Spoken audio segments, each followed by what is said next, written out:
So, this is your type? Tight pants and rubber noses? My wife came home to find all her bags packed on the kitchen table. What the heck is going on, Jason? Laura stammered, her manicured fingers clutching her designer purse like a shield. I calmly slid a basement key across the granite countertop we'd argued about buying 3 years ago. Check downstairs, I said, taking a long sip of my beer. Your boyfriend's waiting? The color drained from her face faster than water down a broken drain. She knew. Of course, she's a family law attorney at Hartwell and Associates downtown, specializing in high-conflict divorces. The irony wasn't lost on me. Our daughters, Beth and Janie, 12 and 9 respectively, were at my mother's house for the weekend. I'd made sure of that. What was about to happen didn't need young eyes witnessing it. Jason, you're scaring me, Laura said. But her voice carried more annoyance than fear. That was Laura. Even caught red-handed, she'd try to make me the villain. Am I? I leaned back in my chair, studying her face. 3 weeks ago, I would have seen the woman I married 15 years ago. Tonight, I saw a stranger wearing my wife's skin. Go downstairs, Laura. See what I found. She hesitated at the basement door, her hand trembling slightly on the handle. The basement had been my domain for the past 2 years. My workshop, my escape from her increasingly cold shoulder and mysterious late nights. She rarely ventured down there anymore, claiming the unfinished concrete and exposed beams were depressing. The light flickered on, and I heard her sharp intake of breath. Oh my God, Scott. Bingo. I discovered Laura's affair 3 weeks ago in the most mundane way possible. She'd left her phone charging on the kitchen counter while she showered, and it kept buzzing with text notifications. Normally, I wouldn't have looked. I'm not the jealous type. Never have been. But the frequency was annoying, and I figured it might be work-related. Laura was always getting emergency calls from clients. Instead, I found messages that made my stomach turn. Can't wait to taste you again, from someone named Scott Williams. Followed by a photo that left nothing to imagination. Laura's response, Jason's working late tonight. Come over at 9 That was Tuesday. By Friday, I'd hired a private investigator and confirmed what I already knew. Scott Williams, 34, real estate agent at Premium Properties downtown, divorced, no kids, drives a ridiculous yellow Vespa because he thinks it makes him look European and sophisticated. In reality, it makes him look like a middle-aged man having a very public midlife crisis. The PI, a grizzled ex-cop named Murphy, had been thorough. Photos, credit card receipts, hotel records. Laura and Scott had been meeting twice a week for 4 months. Always the same routine. Drinks at Vintage Wine Bar, then back to his downtown loft apartment. Your wife's not very careful, Murphy had told me, sliding a thick manila envelope across his desk. Most cheaters at least try to cover their tracks. She's been using the joint credit card for everything. That's when I started planning. Laura's footsteps echoed on the wooden stairs as she descended into my carefully prepared stage. I'd spent the entire day setting up, making sure every detail was perfect. Scott Williams sat in my old desk chair, duct tape securing his wrists to the armrests. More tape covered his mouth, though his eyes were wide and very much awake. He was wearing the same expensive suit I'd seen him in at Beth's school concert last month, when he'd had the audacity to show up as Laura's colleague. Surrounding him were blown-up printouts of every text message, every photo, every hotel receipt from their 4-month affair. A video camera on a tripod pointed directly at the scene, its red recording light blinking steadily. Jason, what have you done? Laura's voice cracked. Nothing illegal, I called down from the kitchen. Scott came over voluntarily, didn't you, buddy? That was technically true. I'd sent Scott a text from Laura's phone. Emergency. Need to see you at my house immediately. Jason's out of town. He'd shown up 20 minutes later with flowers and what I assumed was protection in his jacket pocket. The duct tape had been necessary when he tried to leave after seeing my little display. Laura's heels clicked rapidly on the stairs as she rushed back up. Jason, this is insane. You can't. What? I stood up, setting my beer down with deliberate calm. Can't catch my wife cheating. Can't document evidence of adultery. Can't defend myself in what's obviously going to be a very ugly divorce. She opened her mouth to argue, then closed it.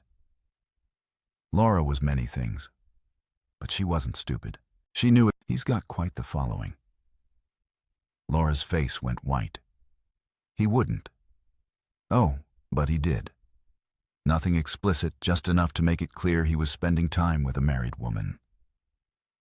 Your mutual friends downtown have been talking, Laura. Everyone knows. The truth was, I'd spent the last 3 weeks becoming an expert on my wife's double life. I'd followed her, photographed her, documented everything. I'd learned Scott's schedule, his habits, his weaknesses. I discovered that Laura had been telling people at work that our marriage was basically over, and that she was just waiting for the right time to leave. Well, the right time had arrived. What do you want? Laura asked. Justice, I said, and maybe a little entertainment. The next morning, I woke up alone in our king-sized bed for the first time in 15 years.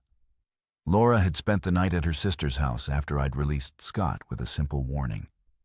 Stay away from my family or the video goes public. He left skid marks on the driveway. Laura's absence felt like a weight lifted from my chest.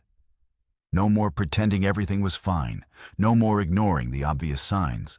No more sleeping next to someone who'd rather be anywhere else. I made coffee and sat in my kitchen looking out at the perfectly manicured suburban landscape of Meadowbrook Estates. Our neighbor, Mrs. Glay, was already in her front yard, probably hoping to catch some drama. She'd been dropping hints about Laura's late nights for weeks, but I'd been too stupid to listen. My phone buzzed. A text from Laura. We need to talk. I replied, my lawyer will be in touch. That wasn't entirely true yet, but it would be by noon. The girls were still at my mother's house, and I decided to leave them there until I could figure out how to explain that Mommy had been lying to everyone for months. Beth was old enough to understand the basics, but Janie still believed in fairy tales and happy endings. At 10 a.m., I walked into the offices of Davidson, Clean, and Associates. I'd chosen them specifically because they were Hartwell and Associates' biggest competitors. If Laura wanted to play hardball, I'd make sure I had the better team. Patricia Davidson was exactly what I'd hoped for. Sharp, ruthless, and completely unimpressed by Laura's reputation. Your wife specializes in high-conflict divorce?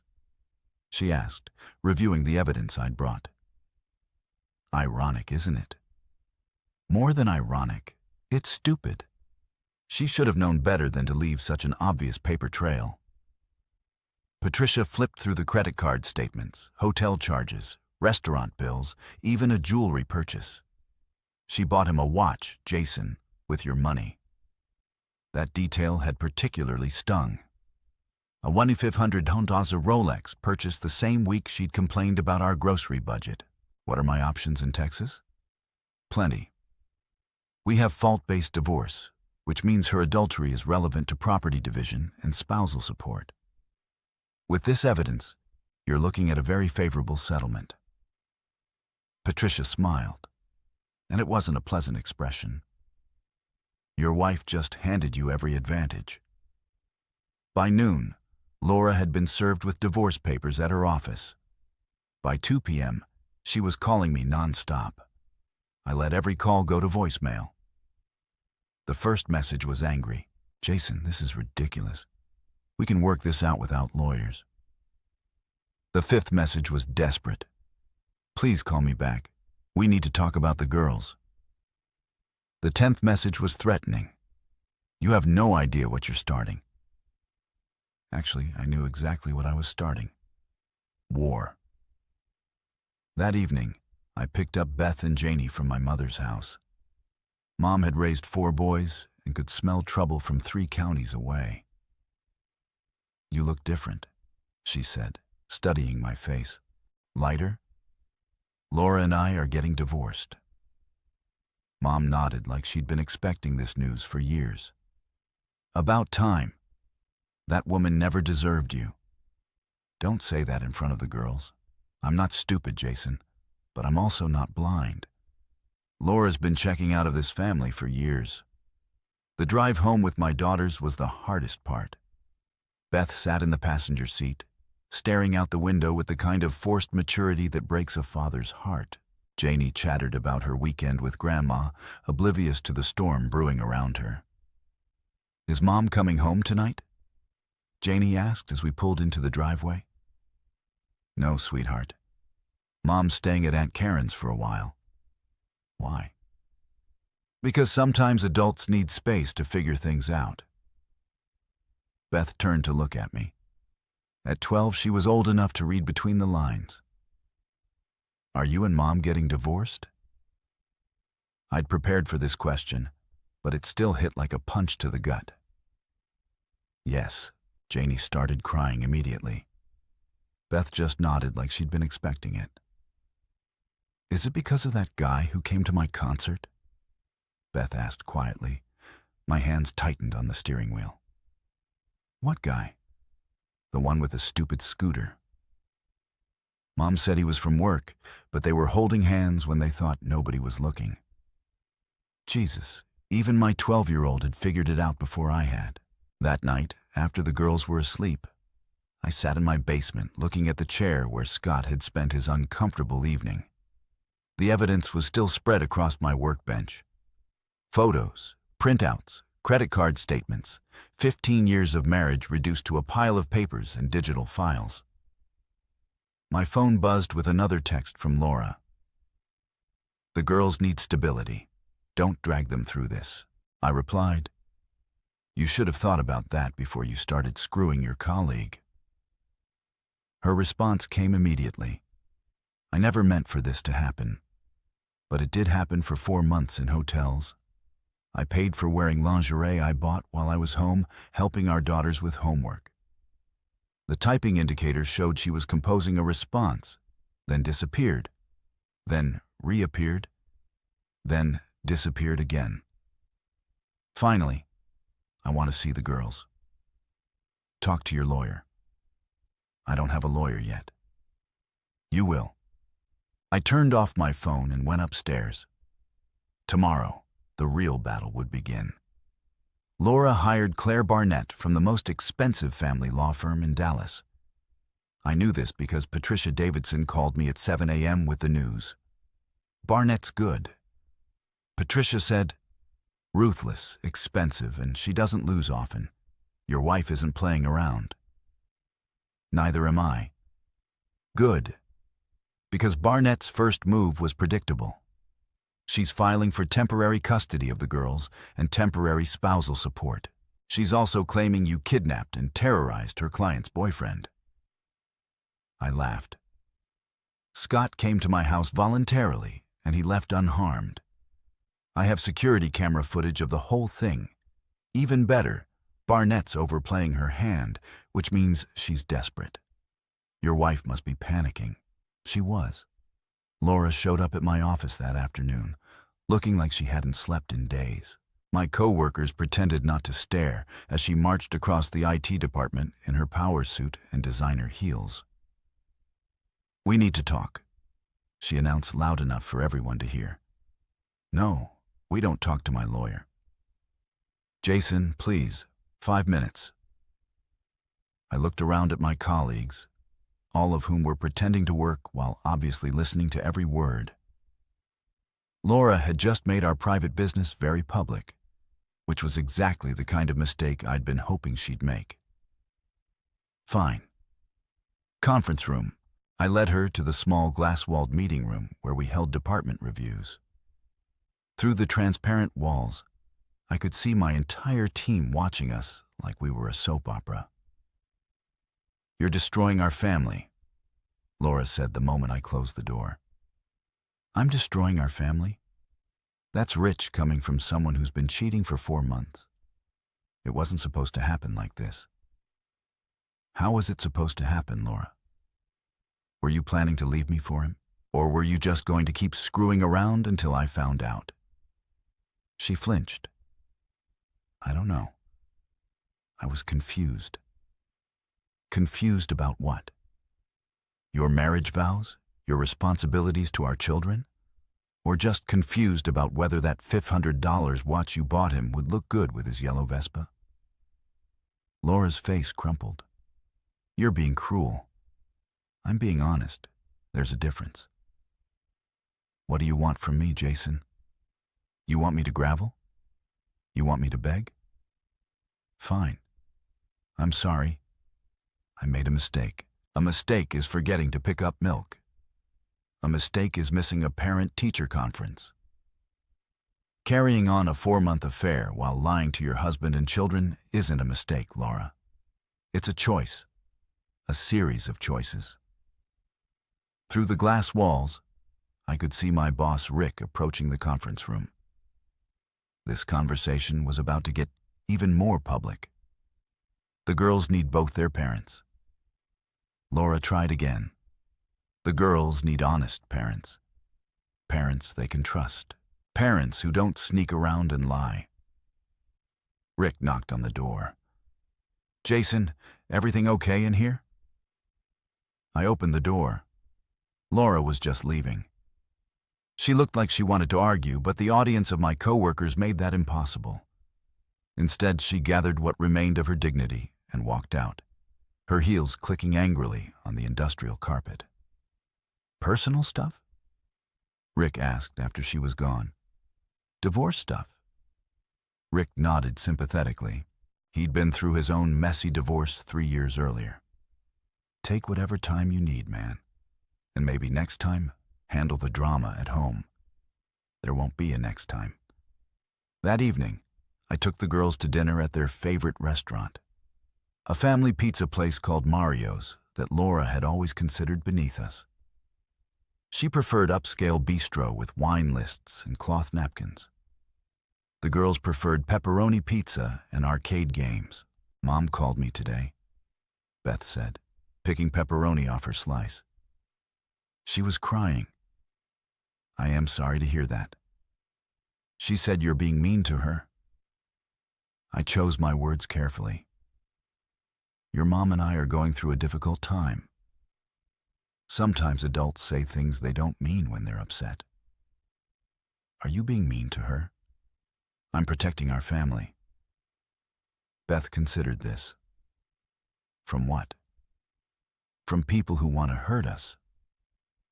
Janie looked up from her coloring sheet. "Is Mom one of the people who wants to hurt us?" The question hit me like a sledgehammer.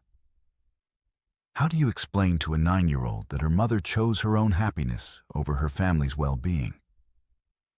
"Your mom loves you very much," I said finally. "But sometimes people make choices that hurt the people they love. Like when I broke Janie's toy because I was mad," Beth asked. "Something like that. But you made me apologize and buy her a new toy with my allowance." "That's right. Is Mom going to apologize and fix what she broke?" Out of the mouths of babes, "I don't know, sweetheart. I hope so."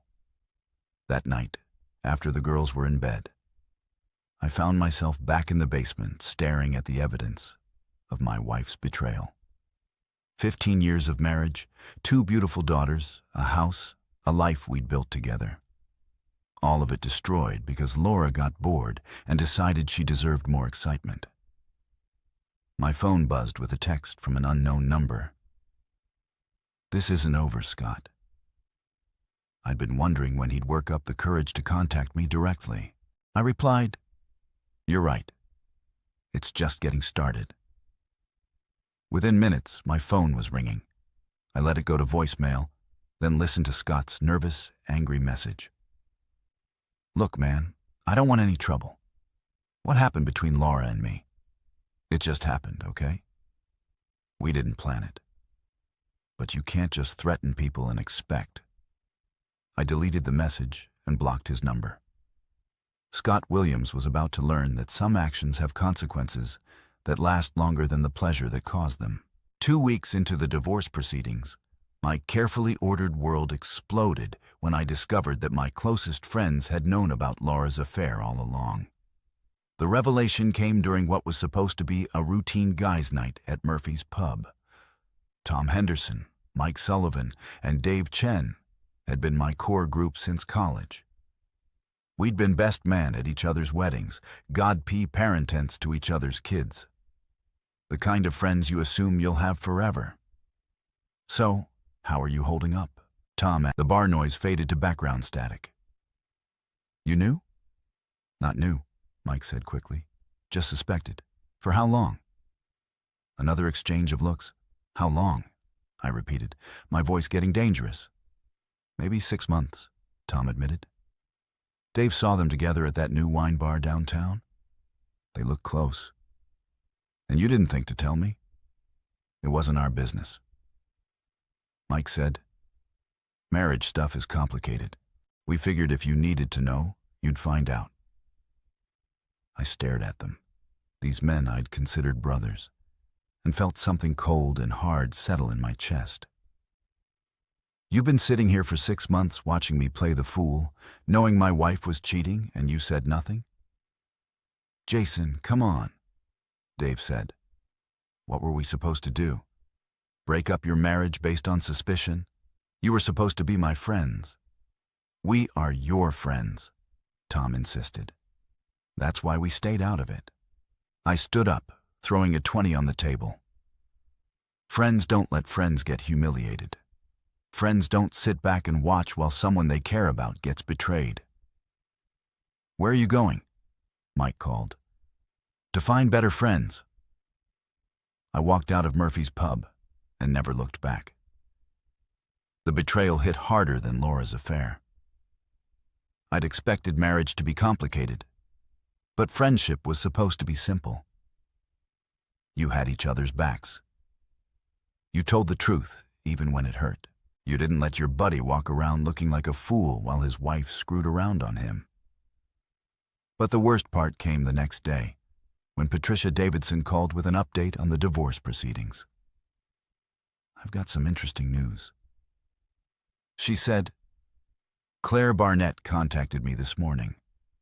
Apparently your wife's friends are willing to testify that you've been emotionally cruel and controlling for years." "What friends?" "Let's see. Tom Henderson, Mike Sullivan, and Dave Chen. They're claiming you've been controlling, jealous, and that Laura was afraid of you." The room spun. "That's insane, is it? Because according to their statements, you've been monitoring Laura's activities, following her, and making threats against her boyfriend." I documented evidence of adultery for divorce proceedings. That's not misuse. It's preparation. I know that. And you know that. But a judge might see it differently if 3 of your closest friends testify that this behavior is part of a pattern. I sank into my desk chair. They're lying. Probably. But they're convincing liars with no obvious motive to fabricate testimony. Claire Barnett is good at this, Jason. She's turning your friends against you to build a case for Laura. How? Money, most likely. Or favors. Maybe she promised to represent them in future legal matters pro no. Maybe she threatened them with subpoenas and harassment if they didn't cooperate. The how doesn't matter. What matters is that your support system just became Laura's tool. After hanging up, I sat in my office staring at my phone. Tom, Mike, and Dave had been in my contacts for over 15 years. We'd shared everything: victories, defeats, fears, dreams. I'd been the best man at Tom's wedding. Mike had helped me move into my first apartment. Dave and I had coached Little League together.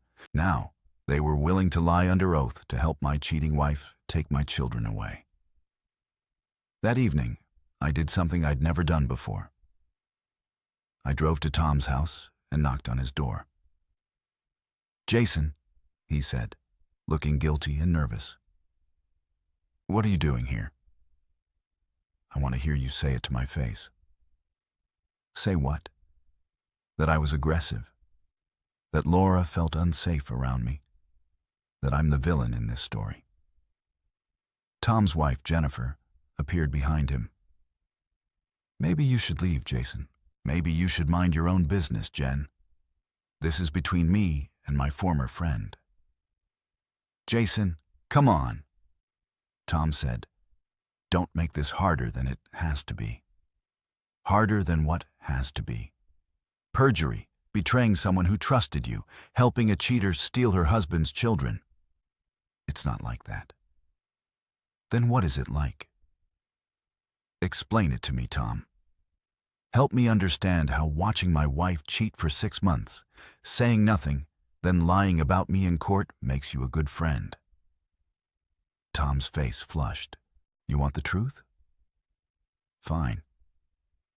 Laura came to us months ago crying, saying you'd become paranoid and controlling. She was scared.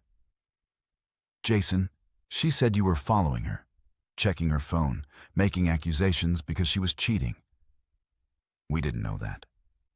All we knew was that our friend's wife was terrified and asking for help. So, you helped her by lying to me for 6 months, then lying about me in court. We helped her by staying neutral until you lost your mind and kidnapped her boyfriend. The word kidnapped hung in the air between us like a loaded tool. I didn't kidnap anyone. Scott came to my house voluntarily, and you tied him to a chair after he tried to leave when he realized he'd been caught. That's kidnapping, Jason, and assault and probably a dozen other crimes. I looked at Tom Henderson, my former best friend, the man who'd been my best man, the godfather to my oldest daughter, and realized I was looking at a stranger. You really believe that? I said quietly. You actually think I'm the bad guy here. I think you've lost perspective. I think you need help.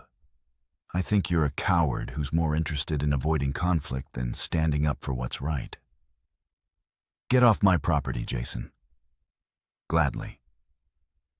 I walked back to my car feeling like I just buried my best friend. In a way, I had. The final hearing was scheduled for a Friday morning in Judge Margaret Sullivan's courtroom.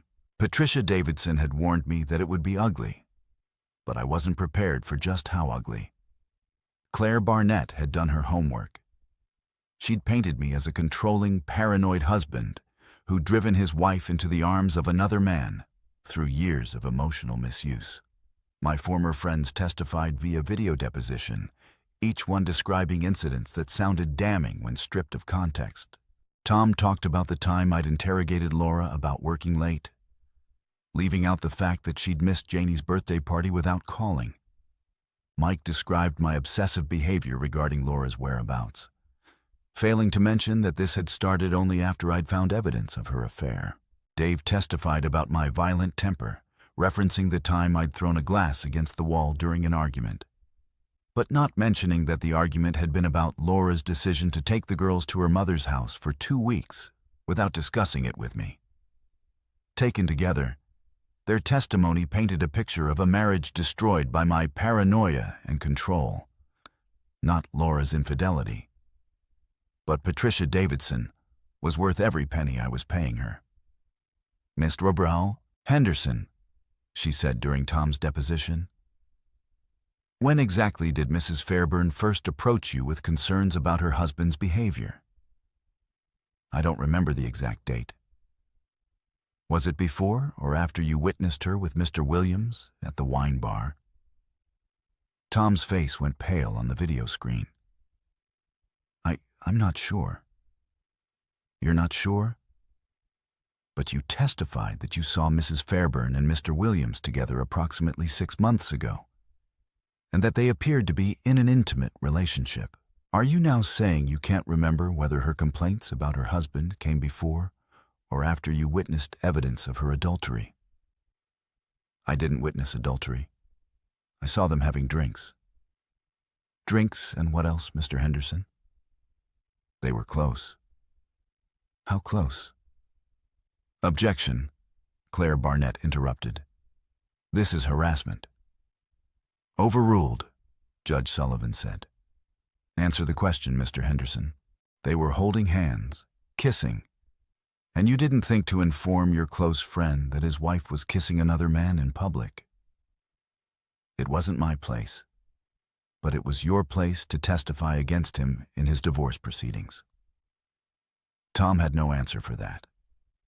Patricia demolished Mike and Dave with similar precision, exposing the timeline that proved Laura had been building her case against me long before I discovered her affair. She'd been planning her exit strategy, recruiting allies, and constructing a narrative that would protect her reputation and her custody rights. But the real bombshell came when Patricia called her surprise witness. Your Honor, I'd like to call Claire Barnett to the stand. The courtroom went silent. Claire Barnett looked like she'd been struck by lightning. Your Honor, she protested, I'm counsel in this case. I can't testify. You can if you have relevant knowledge of the facts, Judge Sullivan ruled. And according to Mrs. Davidson's motion, you do. It took me a moment to understand what was happening. Then Patricia winked at me, and I realized she'd been playing chess while everyone else was playing checkers. Claire Barnett was sworn in, looking like she'd rather be anywhere else on earth. Miss Barnett, Patricia began, how long have you known Laura Fairburn? I met her when she retained my services for this divorce. And when was that? Approximately 6 weeks ago. 6 weeks ago. But Mr. Fairburn only discovered his wife's affair 3 weeks ago. How did Mrs. Fairburn know she needed a divorce attorney before her husband knew about the affair? Claire's mouth opened and closed like a fish. Miss Barnett, did Mrs. Fairburn tell you she was planning to leave her husband before he discovered her adultery? Attorney-client privilege is waived when the attorney has knowledge of ongoing fraud. Patricia interrupted. Did Mrs. Fairburn retain your services to help her hide assets and plan her departure while maintaining the facade of a happy marriage? I need to consult with my own attorney, Your Honor. Patricia said, I have phone records showing multiple calls between Miss Barnett and Mrs. Fairburn dating back 3 months, as well as credit card records showing that Mrs. Fairburn paid Miss Barnett a retainer 2 months before Mr. Fairburn filed for divorce. Judge Sullivan looked at Claire Barnett with the expression of someone who just found a dead fish in her desk drawer. Miss Barnett, did you advise Mrs. Fairburn to continue her extramarital relationship while building a case for emotional misuse against her husband? I advised her to document any concerning behavior. Concerning behavior that you helped her twist into something threatening. I advised her of her legal rights, including the right to commit perjury. Objection. Claire finally found her voice. Sustained, Judge Sullivan said. But I'll allow the question to stand in the record. The rest of the hearing was a formality. Judge Sullivan awarded me primary custody of the girls, the house, and most of our assets. Laura was ordered to pay me spousal support and child support, a reversal that left her looking shell-shocked. But the real victory came afterward, in the courthouse hallway. You think you've won, Laura said, her voice shaking with rage, but you've destroyed everything. The girls will hate you for this. The girls will know the truth, I replied, that their mother chose her own pleasure over their family's well-being. I made a mistake. You made a choice. Every day for 4 months, you chose to lie to your children and betray your husband. You chose to hire a lawyer and plan your escape while pretending to work on our marriage. You chose to turn my friends against me with lies and manipulation. Jason, you chose this, Laura. All of it. And now you get to live with the consequences. She started to cry, but I felt nothing. The woman I'd married was gone, replaced by someone I didn't recognize and couldn't forgive. That evening, I sat in my kitchen with Beth and Janie, explaining what the judge had decided. "So, we get to stay here?" Janie asked. "Yes, sweetheart. This is your home and Mom has to move out." "Mom already moved out. She's going to get her own place, and you'll visit her on weekends." Beth, mature beyond her years, asked the harder question, "Why did Mom do it, Dad?" I thought about sugarcoating it, about protecting their image of their mother, about taking the high road. Instead, I told them the truth because she forgot that being a wife and mother was more important than being happy all the time. She forgot that families are built on trust and honesty and sacrifice. She forgot that her choices affect more than just herself. "Will you forget too?" Janie asked. "Never," I promised. "You two are the most important thing in my life. Nothing will ever change that." 6 months later, Laura's law firm fired her when the details of her divorce became public. Scott Williams lost his real estate license after it came out that he'd been having affairs with multiple married clients. Tom, Mike, and Dave found themselves social paras when word spread about their testimony. I rebuilt my life from scratch, made new friends, and focused on raising my daughters. They thrived in the stable, honest environment I provided, and gradually stopped asking when Mom was coming home. Laura moved to Austin and took a job with a small firm that specialized in personal injury cases. She sees the girls every other weekend when she remembers to show up. As for me, I learned that sometimes the best revenge isn't getting even. It's building something better from the ashes of what was destroyed. I learned that loyalty is earned, not assumed. I learned that the truth, however painful, is always better than a comfortable lie. And I learned that sometimes when everything falls apart, you discover you're stronger than you ever imagined.